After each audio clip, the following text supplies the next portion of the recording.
Chapter 10. Confused, Jasmine's Perspective. Lypye pulled me into the cafeteria and waited for me to get my food before sitting with me at an empty table. What does she want? Lypye asked. I moved my salad around with my fork.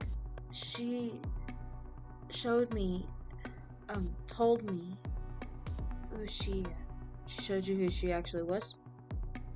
Lypye paused for a moment. Why? I sighed. She asked me if I was okay and if I was in trouble. She crossed her arms. And you said no. Ah, because you saw me. I nodded. Would you have told her if you didn't see me? I thought about it for a moment. Don't know. What do you mean? I've wanted to get rid of you since I met you, but at the same time, You what? I shrugged, unable to explain. I barely know her. Why wouldn't I speak up? Do you remember last night with the brush? She nodded. How could I forget? I got a glimpse into what your life was like before all the evil. She rolled her eyes. Yeah, so? Have you ever considered the fact that you're not actually evil?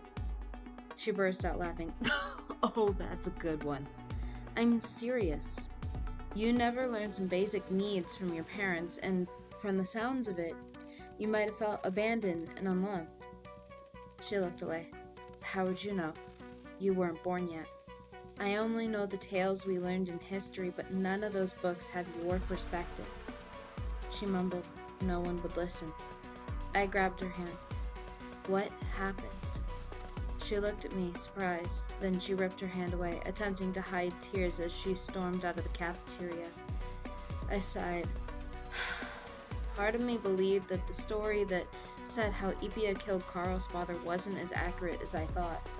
The other part of me was afraid that Lypye was just attempting to manipulate me. After school, Lypye and I walked outside in silence. Not long after that, I heard a female voice calling my name. I stopped walking and turned my head to see Callie running up to me. They're at it again. Lypye looked at her. Hey, you're that girl from this morning. Hi, hey Syara, Callie said. You two know each other? I asked. You two know each other? Lypye repeated. Callie piped up first. Oh, yeah, Jazz and I have been friends for years. Jazz? Lypye chuckled. I shook my head. Whatever. Where are they? Oh, yeah, behind the school. I immediately dashed off and ran behind the school, glancing over slightly to see Lypye following me. Who is she talking about? Lypye asked. Jim Bob and Mo Jones, Callie's triplet brothers. They have a habit of bullying me and my best friend. I panted. The two of them had identical short brown hair, and they were wearing the school uniform, blue pants, jacket, and sneakers, and a light blue t-shirt. They had cornered my best friend. I ran up fast and, without thinking, punched Mo in the face. He spit on the ground, then looked at me. You're so dead. Jim Bob, hold her back. Jim Bob grabbed my wrist, and I pulled back, attempting to pull free. My wrist did get free, but not because of me. I looked up to see Lypye holding his wrist, extremely angry. She let go of his wrist and pushed him to the ground. Mo tensed up. How dare you interrupt my brother? He went to punch Lypye, but she grabbed his fist and twisted his arm around, close to breaking it. Leave them alone and I won't break it, Lypye told him. Deal, I heard Jim Bob yell from the ground. Lypye let go of Mo and the two brothers quickly ran away. I reached my hand out to my best friend and pulled her to her feet. Her hair was a little longer than mine and a little more brown. Thanks, I told Lypye. She shrugged. They should fight someone who knows how to fight. I put my hands on my hips. And how do you know we don't know how to fight? She raised her eyebrows. I cleared my throat. Anyway, Sarah Brown, meet my best friend, Michelle McBride. I looked over at Michelle. Michelle, this is Sarah, my, her soon-to-be adopted sister. Lypye finished. Michelle waved shyly, not knowing what to say. I looked down and saw a book on the ground. Picking it up, I began flipping through it. There's some new ones in here. Michelle drew and created her own characters. She was a really great and unique artist, and it tied hand in hand with her creativity and imagination. She grabbed the book from me and flipped through to one of her characters. A cat human with shaggy dark brown hair, a long beard and mustache, and round glasses. Can you guess who this character is based off of? Ahem! I heard Lypye exclaim. You can do whatever catching up you have to do tomorrow. She grabbed my wrist. We really need to go before someone shows up. Oh, yeah, okay. Bye, Michelle. I waved to her as Lypye pulled me away. We were only halfway around the school when we ran into the one person I knew Lypye wanted to avoid. Jay. She smiled patiently. Just the two I wanted to see. I don't have time for this, Lypye mumbled, attempting to move past her. Jay grabbed Lypye's arm. I have a few questions. I sighed. You ran into Jim Bob and Mo, huh? She nodded. They seemed scared. Lypye rolled her eyes. They're bullies that pick on the weaker man to make themselves feared. You threatened to break his arm. Threatened. Didn't do it, Lypye pointed out. I looked away and mumbled. It's my fault. Lypye chuckled. I'll give her this. Girl has fire. No hesitation. Just sock one of them in the face. Jasmine, Jay said. I turned my head towards her. You picked fight? I nodded. I'm sick of them picking on anyone who's different. Lypye shouldered past Jay, walking away quickly. She looked at me questioningly, and I quickly looked down, trailing after Lypye. Hey! I called after her. She pretended not to hear me, not slowing down. I ran in front of her and put my hands on her shoulders. Hey, stop! She pushed me aside and kept walking. Get off of me, she mumbled. I clenched my hands into fists. What's your problem? She stopped and turned around. Everything! You and Jay won't stay out of my business. You keep pushing me to open up and keep acting like I need fixing when I don't need to be fixed. I won't open up to you because no one's ever bothered to listen, so why would you? Jay keeps interrogating the two of us. You think I can't be normal? What about her? And in case you didn't notice, I'm in hiding because everyone, including my henchmen, turned their backs on me. I stood there in shock, then lowered my voice. Don't you think your life could have been different if you didn't kill Karo's father? It wasn't on purpose, she muttered. Wait, what do you mean? She shook her head. Forget it. She stormed off towards the house. I watched in silence. Maybe I was pushing too hard for her to open up. Something made me think that she had a lot of built-up anger to get out first. Chapter 11. True Evil? Lypye's perspective. 3 months had gone by with not much happening. Out of everything in my life, Jasmine was the most annoying.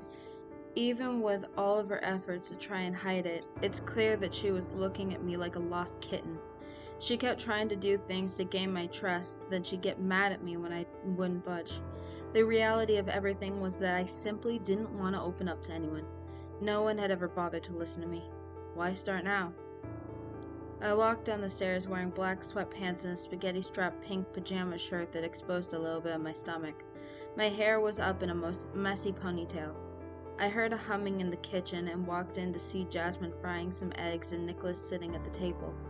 Jasmine was wearing a baggy pink t-shirt and brown plaid shorts, while Nicholas wore a red long-sleeve shirt and blue jeans. She looked at me, glancing ever so often at the eggs. Morning, Sarah. You want eggs? She asked. I shook my head. And like I'm trusting you to cook for me. She put the eggs on a plate and gave them to Nicholas. I've known how to cook eggs since I was 7. I rolled my eyes. Not my point. She turned off the oven and threw down the pan. Why is everything I do a problem to you? Hi, I'm Jasmine and I'm this happy bundle of joy that wants everyone to be nice and be my friend, I said in a mocking tone. She teared up. Excuse me. She bowed her head and hurried out of the room. Not that I care. I heard Nicholas start. I turned my head towards him to see him staring at me. Have you ever taken the time to get to know her? I shrugged. Why should I? He motioned for me to follow him. You mock Jasmine based on what she's shown you about herself. She trusts you a lot less than you think. He started digging through some papers on the living room table. I crossed my arms. What are you doing? Showing you something. He handed me a piece of paper. I raised my eyebrows looking at it. Jasmine's physical? He shook his head. That's not a physical. Read the bottom. I read aloud. Cat's Therapy Clinic, Dr. Green. I then read the notes. I have spoken to Jasmine, and I have come to the conclusion that Jasmine suffers from severe anxiety and depression. I trailed off.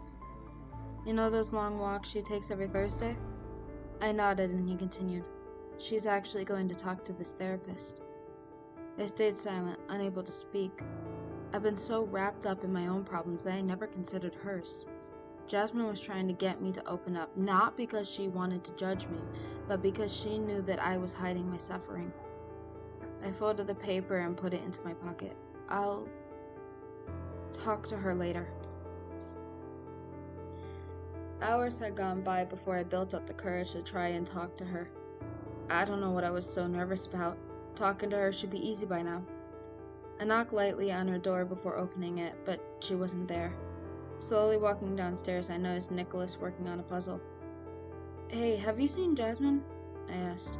She's not in her room. Probably in her thinking spot. Go through the window in the attic. I ran up the stairs all the way up to the attic. The window was wide open, so I climbed out and saw her sitting on the roof, hugging her knees, the nighttime breeze blowing gently and comfortingly. Sitting down next to her, I noticed her head down. Mind if I sit with you? I asked. She shrugged. Go ahead. We sat in silence for a while.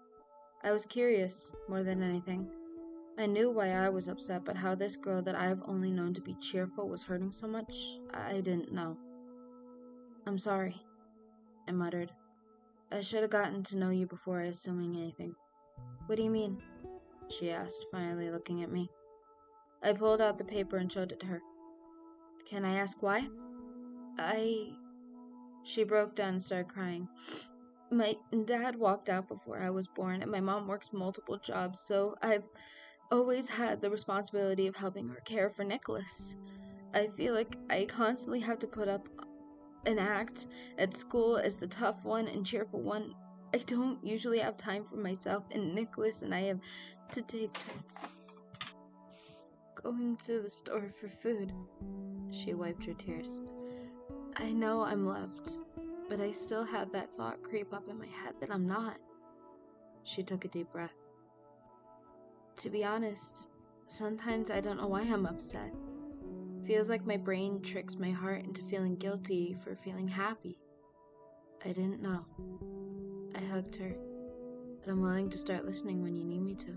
Thank you, she whispered. I let go. Do you? Would you be willing to listen? She stared at me. Explain to me what happened that night if you're willing to.